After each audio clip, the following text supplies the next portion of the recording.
So now, now everybody, on the theme of novel ways of looking for things, we'll go back to our PowerPoint. Okay, now Maya's going to help me with this. We start with a very quick quiz so we can get our eye in. So I've got a series of images which mainly came from Craig Strawbridge and Christian Moss. And we're going to start off with some easy ones and then they'll get more complicated. So what I want everyone to do, I don't want you all to shout out, but if you could look at the image, we'll just have a few seconds on it and then I'll put a marker on to show where the animal is. And I want you to think about how you determined where the animal was yourself. I did this with some primary school children at the weekend and they were very good at explaining what they saw. I think children do, but let's see how we can go with it. And then Maya is going to run this Padlet platform, which is going to enable people to make comments so we can actually sort of have a group discussion. So first of all, that's our first one. Don't all shout at once. That's one of our easy ones. Can everybody see what's there? And it's an adder, and there it is.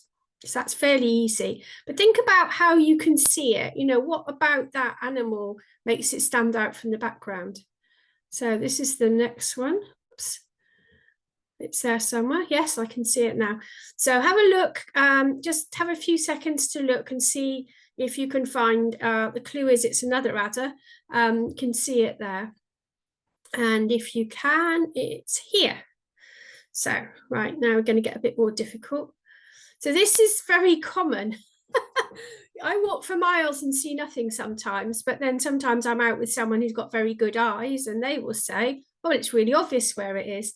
But it's also about where to look. So we've got quite a dense patch of gorse there. So where would the reptile be? The reptile would be basking in a spot where it can get some sun, but also have an escape route if it needs it. And in this case, that is another adder. In fact, most of them are adders. So moving on, this again is quite a common scenario where the reptile is buried in bracken or similar vegetation. They love bracken. A certain amount of bracken is quite good for reptiles. Adders really like it. Again, it gives them the mixture of somewhere to bask and somewhere to escape to. And there's our animal. So that's moving on. Okay. So as a clue here, it's not an adder. I don't know. You can look at this one for quite a long time before you can see the reptile. Hopefully, we're all spotting it. It is there, common lizard. So again, it's in a slightly, well, this is what common lizards do. They just sort of hang around in the vegetation. But, you know, if you walk past quickly, there you would not see that unless it moved. So this is the next one. I can't remember where it is. Oh, I can. So somewhere in this picture is an adder. And again, it's found itself a little microclimate.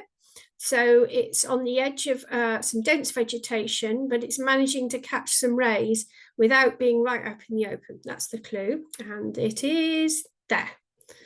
So that's that one. And oh, this is the last one. This is Craig Strawbridge. And actually, I stood and looked at this for an awful long time and I could not see any adders anywhere.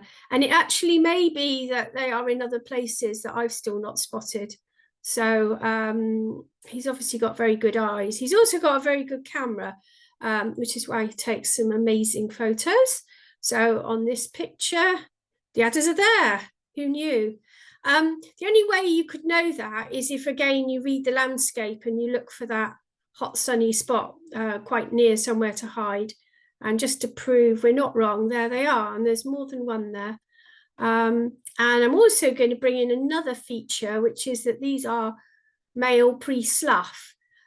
We get an awful lot of pictures posted with people saying, I've seen these females, but males pre-slough can look quite brown on the background. So those are males pre-slough, and I think there's 2 there. I could be wrong, maybe 3, but definitely 2.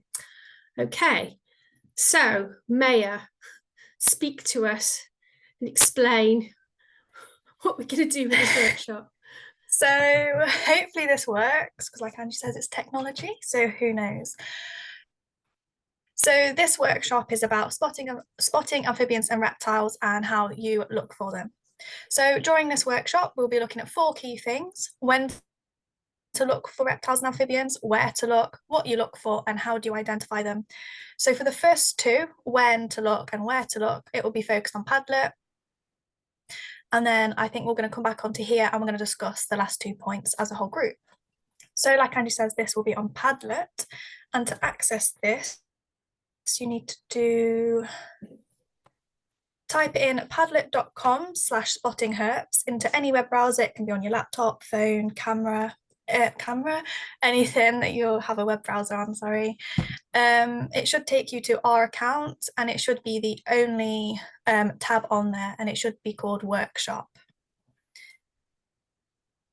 If you click that, you should be logged into the session, and you should see a greenish page, and you should see the tab, when do you look for amphibians and reptiles? We can see other people's answers. Okay. Okay, so other people are managing. So has anybody got any thoughts about what sort of morning during breeding season? Yeah, not at Christmas. Like actually, we had some adder sightings on Christmas Day in Pembrokeshire. So depends where you go.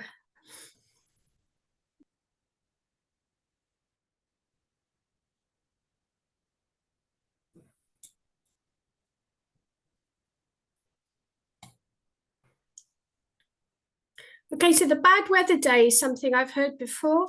What a lot of people say, if it's been very cold and wet, and the sun comes out, that's a good time to go out and look for reptiles, particularly because they're kind of dying to bask. So they're more likely to come out than if it's been hot all day. Okay, GCN late spring.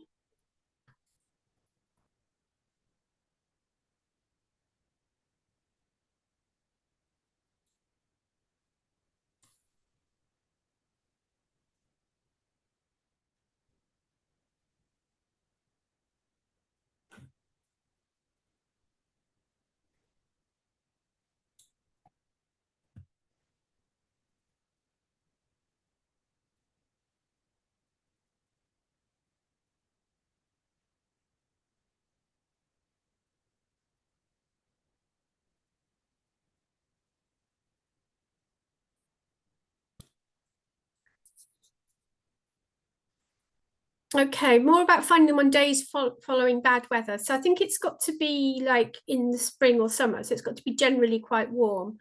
But if it's been very cold and wet, even in a day, if it's rained all morning and then the sun comes out, then that's a very good time to look. Is that not right, Naya? It is, yes. Yeah, so after a bad day, it's usually good because obviously they're hiding away from a bad day, and then they think, oh, sun's out. Just let me know when you want me to add the next section, Angie, by the way. Oh, that's okay. Did anybody want to say anything? That was my next thought. No, I can't see everybody. That's the trouble. Hang on, let me put this on. Oh, John Baker's waving. John. Oh, you have to unmute. Ask to unmute. Unmute, John. Ask to unmute. No, you still got to unmute, John. Oh. I thought Can I unmute him? Yeah, there you go. Yes, can hear you. Go. Well, the question's a little bit ambiguous, because okay. I answered it when you look, basically, if you're enthusiastic, you're probably looking all the time. Whereas I think what you're really asking is when do you think it's best to find? They're different things. Yeah, that's fine. I think we tried to make it as simple as possible. Okay, sorry, complicating it. If it's too nuanced, it's yeah. Okay, it will get. I think we were sort of trying to look at different options with this. So okay, frogs, primates, yeah. I think time of year is quite important. And like even with slow worms, I tend to see males early in the season and females later in the season. So that's another thing with the males and females. And I think with adders, people tend to see the males first and then the females. So, okay, right. Can we record this somehow, Maya? I think it should just stay on. So if people want to access it in the future, it should just stay on. Okay, all right. Shall we go to the next question then? Yeah, let me add it in. Okay, what do you look for when surveying for amphibians and reptiles?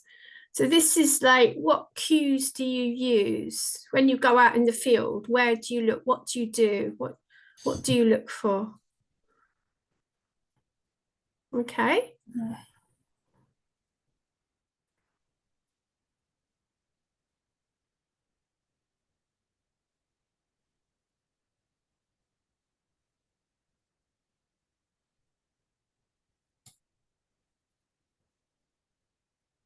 Where two habitats types meet, yeah.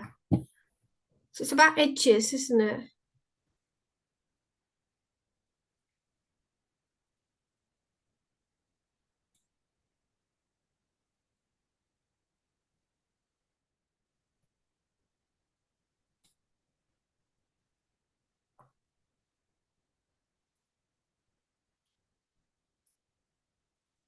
Oh, finally got in.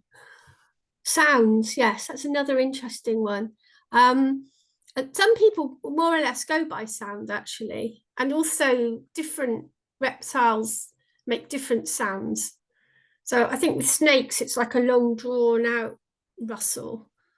So they move through vegetation, but with lizards, it's just a quick pshh. And water, I've never heard that. Listen for newt tail flicks. Ooh. Okay, artificial refugia. Well, yeah, always a good one. Yeah, transitional areas.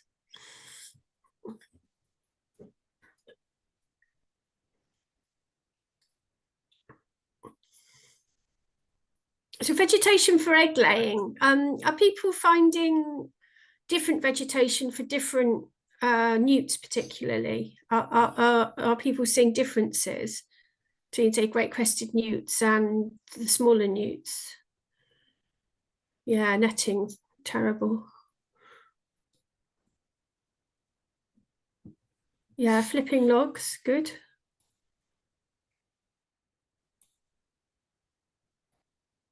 Yeah, this shapes and colours that stand out. That's something we were trying to explore a bit more of. That's how people, what is it that people see that draws their eye?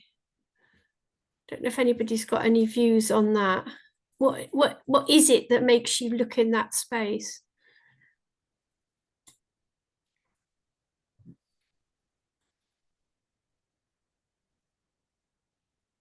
Right, slitworms in a wall, yeah.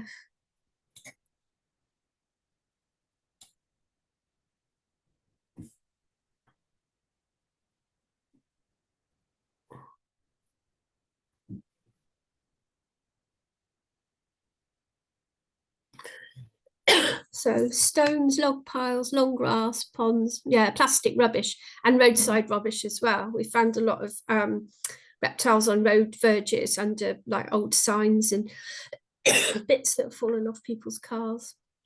Keyhole openings within denser vegetation where the sun's able to penetrate through. So that's probably quite critical actually in terms of where you look. That's a good one. Think like a reptile. I like that. I always advise people to think like a reptile and give them a quick overview of their ecology, helps them to understand where to look. So places for mosaic cryptic basking, edges of habitats, looking for ponds nearby for food sources.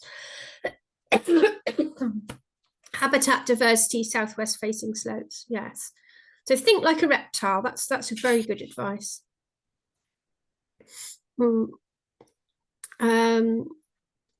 Yeah. Sometimes find amphibians and reptiles all together under refugia, actually. Okay, helps to be a botanist, looking for folded leaves. So fold a few spinach leaves in a bowl. There's a good tip there. Yeah, rubbish from humans. We're good at that, aren't we? Yes, GCN. I mean, when for very new ponds where GCN have just been moved in, they often make like it's like a party streamer with a stick with long strips of black plastic. And then if you go back a few weeks later, they sort of concertinaed it up like a Christmas decoration. So GCN don't mind, whether it's because they've got strong back legs, I don't know. Yeah, larger leaves, because they're a little bit larger perhaps. Clipping large stones, very good. Movement and change in habitat pattern. That's really getting your eye in then.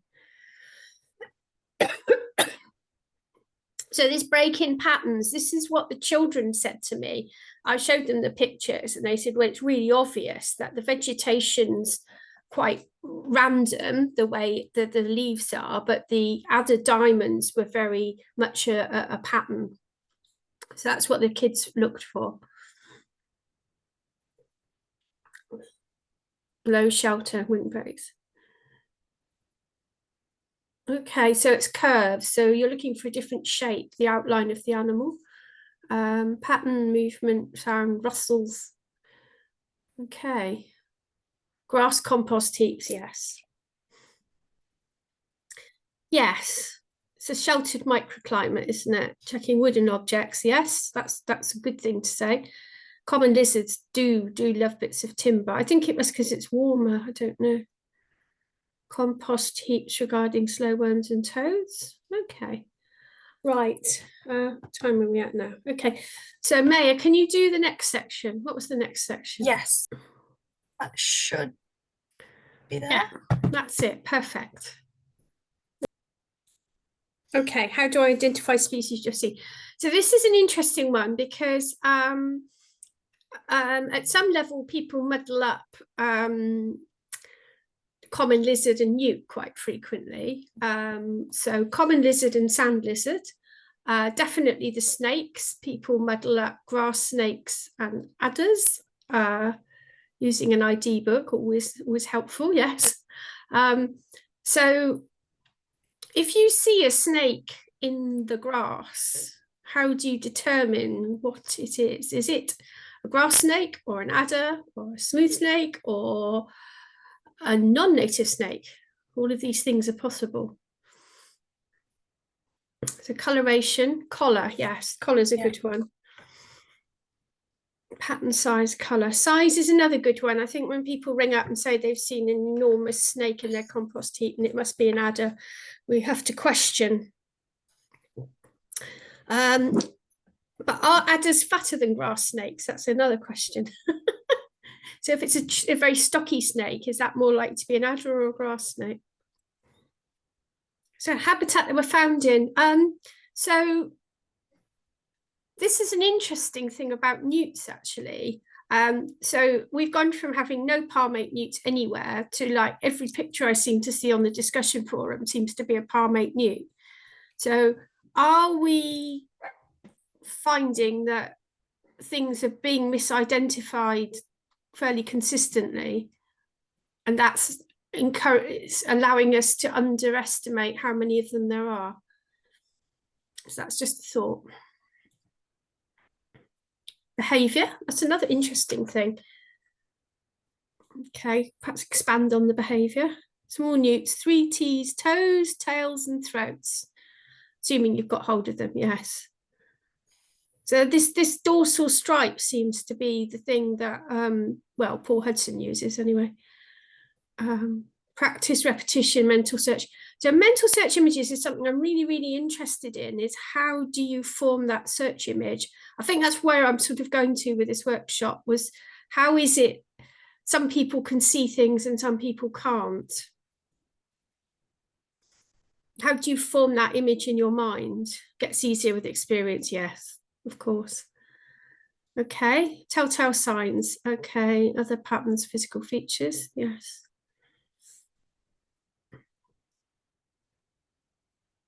So you kind of use lots of clues. You use your location, what species are there, and then you sort of can be a bit more, well, definitely with adders. I mean, we don't have any in Oxfordshire, for example. So, but you know, am I writing that off? Am I saying there's no adders when there are adders?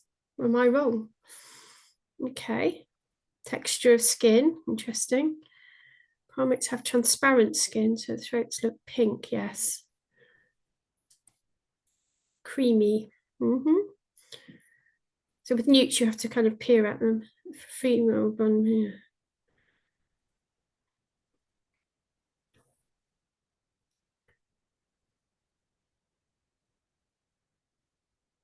Yes, that's a good one for primate.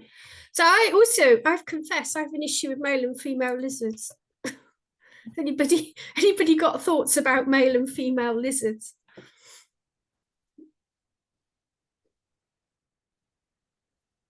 Yeah, if you can catch it, it's not a lizard, no.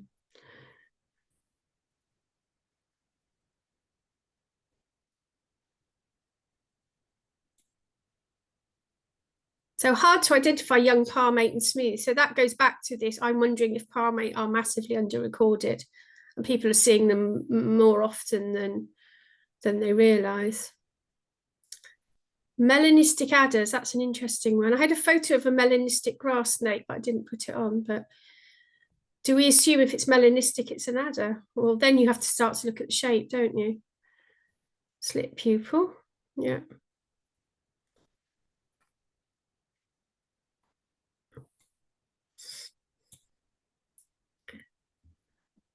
So the business with lizards moving, which they definitely do, is have people come across a situation where lizards start to get used to people? When we went to Dublin and we walked on Howth Head, the lizards just were sat there on logs looking at us. And I wondered if they got so used to seeing people that they no longer reacted. And I'm also slightly wondering if that's something adders do as well. Is it that adders can be more skittish where they see fewer people? Has anybody got that? Has got any examples of that?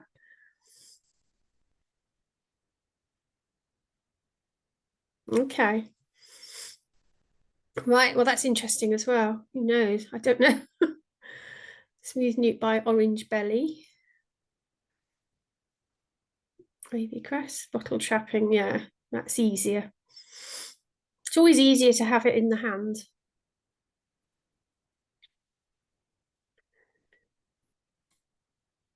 White tubercles, yes. Okay, the bulge on the male. So is that the most reliable? Because when we produce the ID guide, we've got a picture of an idealized male and an idealized female, and they look clearly very different. But when you see them in the field and they've got stripes and spots and all sorts, it's much harder. So we're all going for the bump after the tail. Gravid females, very obvious, yeah. More on lizards, more speckled pattern.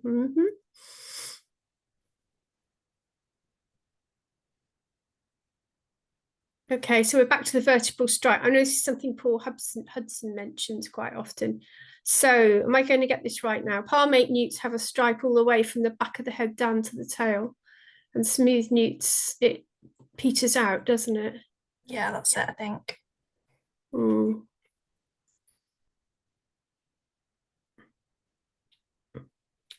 Yes, dark flanks on. Okay. Okay, so if a friend has lizards in her garden, they do not care about her toddler or her dog. So that's interesting. We did a community reptile walk in Gloucestershire, and we went round to lots of people's houses. And the final house, they definitely had lizards literally everywhere in their garden. And they had 3 children, and I was like, oh my goodness. And the kids were like, they weren't exactly waving them around, but you know, they were rushing over and pointing at them, and the lizards just totally ignored them. So I think they can become used to people and maybe dogs. And that's a question about adders as well. If you've got adders in an area where there are lots of people walking dogs, do the adders become less reactive to dogs? Yeah, I think that's right. I'd love to learn more about this. Cooler animals hang around longer, yes. Carrier guide, yes. FSC guide, very good. Okay, longer in body, males have bulge at the base of the tail. So that seems to be the main thing for lizards. Okay. So melanistic grass snakes, yes. Well, the photo I had was from Derbyshire, actually. Okay. So that's the other way around. If they're disturbed more, they become more skittish. Okay. This is the last one by looks of it. Okay, skin pattern, collar, flank marks, scales or skin distinguishing marks. Okay, so brilliant. Thanks, everybody. I don't know if that's helpful or not. We could make a summary of this and send it round to everyone. It's very hard to come up with a hard and fast rules, I think. We've kind of, male toads are smaller and have chunky arms. Well, this is another thing with the toad patrolling. I mean, the male toads peep, obviously, but if you see a toad on its own, not next to another toad that's bigger or smaller, sometimes I find it, again, quite difficult to sex them. So any more thoughts on toads? I mean, I can butt in on this one. So Good. from my experience, I've found female toads have a broader mouth, so it's more sort of rounded. Male toads tend to have pointed noses rather than round. Okay. Females tend to be a lot more chubby and like flabby, I guess is the nicest way to explain it. And males, see their arms sort of come out of their body, whereas females are sort of underneath their body, if that makes sense, because they got to grip to the female, so they're sort of wider. And obviously the black nuptial pads as well. Often on toad patrols, especially if you pick them up, the males will cling to you, so that's a very, very good sign to tell you if it's a male or a female. But it can be hard when starting out, for definitely really hard. Male toad's the one on top. Yeah. I think not being afraid to ask. I mean, I've been doing this for, 10 years now, and I don't always know, if I'm honest. And then I'm trying to verify records, and I keep going back to one and looking at it over and over again. So I think not being afraid to ask is a very good thing. And I think with the discussion forum, we're trying really hard to stop people making snippy comments. So please, if you're on the discussion forum and you want to ask a question, do so, and then somebody's snippy with you, report it, because I think everybody needs to learn. I think people need to be a little bit more humble sometimes about what they do and don't know. But okay. Oh, that's interesting.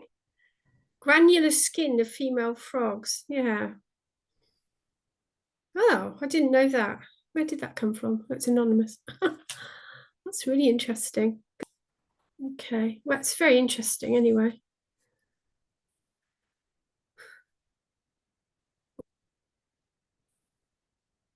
Which comment? About the female frogs in breeding condition having granular skin. Is that true? Well, I'm sure it's true. I don't know. I've never heard it before. Pete, you're an authority on amphibians. Yeah, I'm not sure how conclusive that can be. So it's probably they can have, but it's not always something you can rely on. Okay, well, still very interesting. Okay, now we're on to labial scales. Well, this is interesting as well. Now, I've picked up on this the other day as well. Does anyone have a thought about this?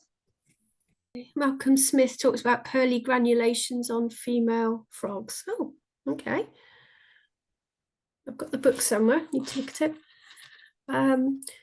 Yeah, I think if we're talking about sort of people spotting how to identify animals, I'm not sure that's quite one that would help someone new to the hobby, as it were. I think they'd probably find out a bit, is it granular or not? I'm not sure.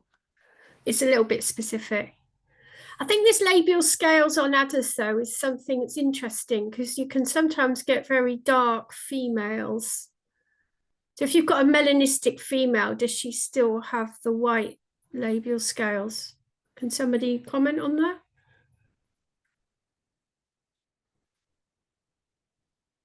Labials are dark and black, usually male. Okay. If you can see the whole length of the snake, the female snake would have a much shorter tail in comparison with the male. and also doesn't have the expanded tail base that the male has. So if you can see the shape of the snake, regardless of its pattern or color, you can usually have a good guess at the sex. Okay, so can somebody make a comment about that? So it's about the tail. So the females have like a little squiggly tail, don't they? I don't know how, it's not the technical word, but is that the same with grass snakes, or is it just with adders? Also, well, most snakes. Most snakes, okay. Because the male has the hemipene, the female doesn't. So in the female, the tail would taper off very abruptly from the vent, whereas in a male, it's much thicker. That's in season or out of season. So it's usually a good sign. Thank you. Okay, now we're getting very specific. But interesting. We need to try and develop these themes, I think. Okay, so what time are we at now? So we're just after 9. I didn't want to go on all night with this. I just wanted to try and distill some wisdom from you folk. And I think we've definitely distilled wisdom. So we'll try and produce something. And maybe, I'm not going to say it's a beginner's guide to spotting amphibians and reptiles, but maybe some top tips would be good. Okay, thank you, everyone. Maya, can you Stop sharing. yeah, stop sharing. That's brilliant. Okay, and then we've got some comments in the chat. So massive thanks to everyone for bearing with us with that. We tried to do something a little bit different just to brighten our AGM up. We've moved to online because it doesn't have the same barriers. Running it at the Hurt Workers meeting meant that the only people who could come had paid to be at the Hurt Workers meeting, and we felt that was excluding people, particularly those who couldn't travel or couldn't afford it. So I think the online is great, and my only slight fear is that it doesn't enable people to give the feedback. So we're going to try and experiment with different ways of that. In future years, if anybody wants to give a presentation, they're very, very welcome. Also giving a presentation at the Hurt Workers meeting itself. There'll be a call for speakers fairly soon, and hopefully again, people will feel emboldened to come and talk about what their ARG are doing or a project they're involved with. So I'm just going to say a huge thank you to everyone for giving up their Tuesday evening. It's really lovely to have so many people present, just to get that sense that we're not alone, but you know, we are part of a big community, and we are really here for each other. And I think that's the one thing I'd like to emphasize at the end of this, that we are here for each other. So thanks to everyone, and we'll be seeing you all soon. Take care and good night.